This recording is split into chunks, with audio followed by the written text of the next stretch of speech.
दोस्तों, न मैं कायर हूं न मैं भाग के जाऊंगा। मुझे मेरा हक चाहिए था और इतनी बात पर सनक जाता है और सीओ की कनपटी में रखता है और सीओ का काम तमाम कर देता है। यानी ये खबर और ये वीडियो वायरल हो रहा है। कई तरह के लोग इस पर कमेंट्स कर रहे हैं। जैसा कि खबर निकल के आई है, इसके बारे में बात करूंगा कि मेघालय में गोलियां बरसाकर कीर्ति सीओ की, समझ सकते हो। गृह विभाग ने तलब किया है और आरपीएसएफ सीओ की जो उन्होंने काम तमाम किया। उसके बाद ये मेघालय का इंसिडेंट है। दिल्ली में हड़कंप मच गया है। दिल्ली में बड़े लेवल पे मीटिंग हो रही, आखिर क्या हुआ।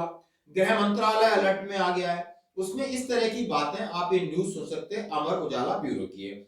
उसमें लिखा है कि मेघालय में सीओ को ठिकाने लगाने के बाद कांस्टेबल अर्जुन देसवाल ने अपने अफसरों की पूछताछ का वीडियो वायरल हो रहा है। ये वीडियो भी आपके साथ दिखाएंगे। बड़े सवाल है इसमें, चाहे पैरामिलिट्री फोर्सेस है, चाहे बेल्ट फोर्स है, चाहे सेना है। इस तरीके का जो दिमाग, इस तरीके की जी सनक या पेशेंस लेवल, ये कहां से कहां आदमी को पहुंचा देता है। और ये एक सिस्टम तो खराब होता है, लेकिन कई परिवार भी इसके पीछे रोते बिलखते रहते हैं। हमें आज उसकी गहराई में जाना होगा। कंपनी पूरी बटालियन में रिकॉर्ड है डिफॉल्टर बनाने का। मैं डिफॉल्टर नहीं बना। इन्होंने मेरी रात को कई कई बार ड्यूटी चेक की, लेकिन मैं अपनी मर्जी से डिफॉल्टर बना, इनकी मर्जी से डिफॉल्टर नहीं बना। जब मेरे से रहा ही नहीं गया, मैं क्या करता है, तो खुद को गोली मारता या सामने वाले को मारता। लेकिन अब मैं साहब इसलिए उनको गोली मारी, अपने आप को जिंदा इसलिए रखा, मैं अपने आप को भी मार सकता था कि मैं कोर्ट में जाऊंगा और मैं इस बात को रखूंगा ताकि इस फोर्स का या तो नियम चेंज हो या मेरे जैसा एक दूसरा ना हो।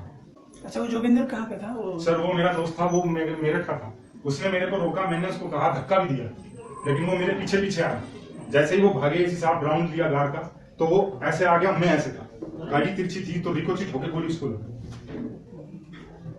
नहीं तो वहां इतने आदमी थे, मैंने किसी को गोली नहीं मारी, सिर्फ एक आदमी टारगेट था।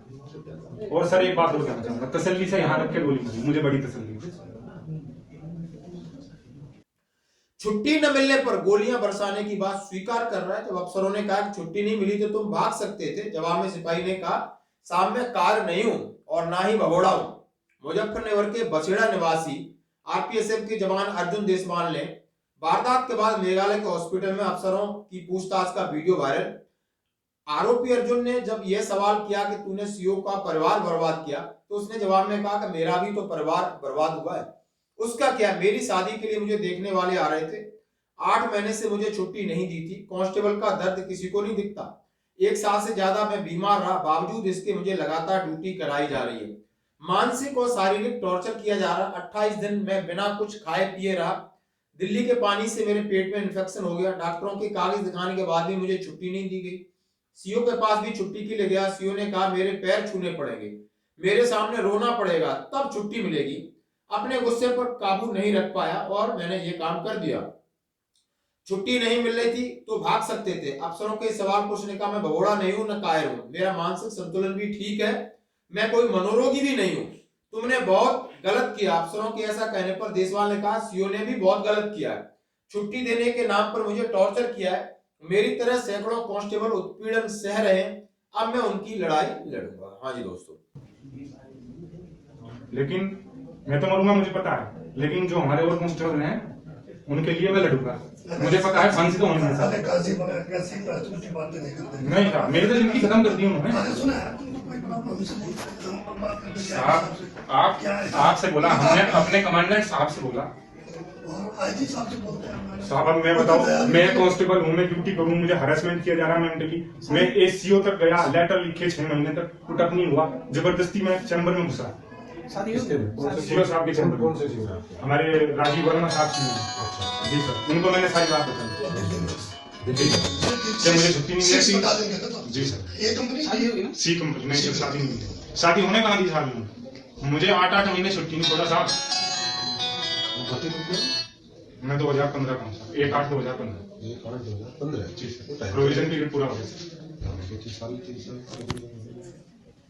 साहब। मैंने सहन बहुत किया, लेकिन अब सहन नहीं पड़ा। या तो मैं खुद मरता या मैंने उसको मार दिया। अब मैं लड़ूंगा, मरूंगा तो मैं वही मरना फिर भी था, अब कुछ करके तो मरूंगा। जैसा कि मैं कह सकता हूं कि ये एक दूसरे के प्रति नजरिया, एक ऐसा सिस्टम जहां पर सब लोग बेल्ट फोर्स है, देश की सुरक्षा के लिए, समाज की सुरक्षा के लिए हमेशा हथियार और वेपन्स उनके पास रहता है।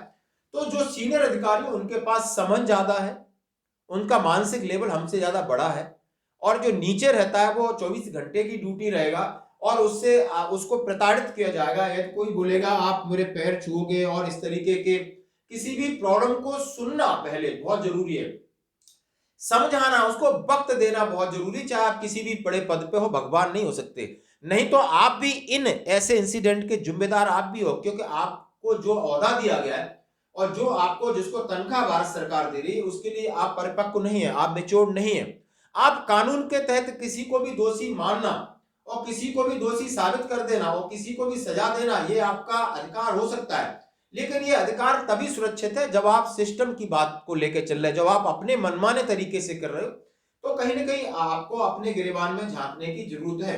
आखिर ये एक जवान है जो डट के कह रहा है कि मैं भगोड़ा नहीं हूं, मैं नहीं भाग सकता, मैं कार्य भी नहीं हूं, और मैं ऐसे तमाम पीड़ित लोग हैं। और ऐसी चीजें आपने अर्ध सेना और सेना में देखा होगा कि भातृ हत्या जैसे बोलते हैं अपने दोस्त के साथ या किसी से सीनियर अधिकारी के साथ। अभी तो अधिकारी ने भी आपने देखा होगा अपने सीआई के अंदर एक कैप्टन साहब ने भी ऐसे ही किया। मतलब आप अपनी चीजें डिक्टेटरशिप बन के नहीं थोप सकते, क्योंकि सेना के अंदर और या अर्धसैनिक बलों पे काफी प्रेशर है, काम का प्रेशर है, छुट्टी न मिलने का प्रेशर है, और उसके ऊपर आप इस तरीके का बर्ताव रखोगे, आपके ऊपर प्रेशर आपको झेलना पड़ेगा।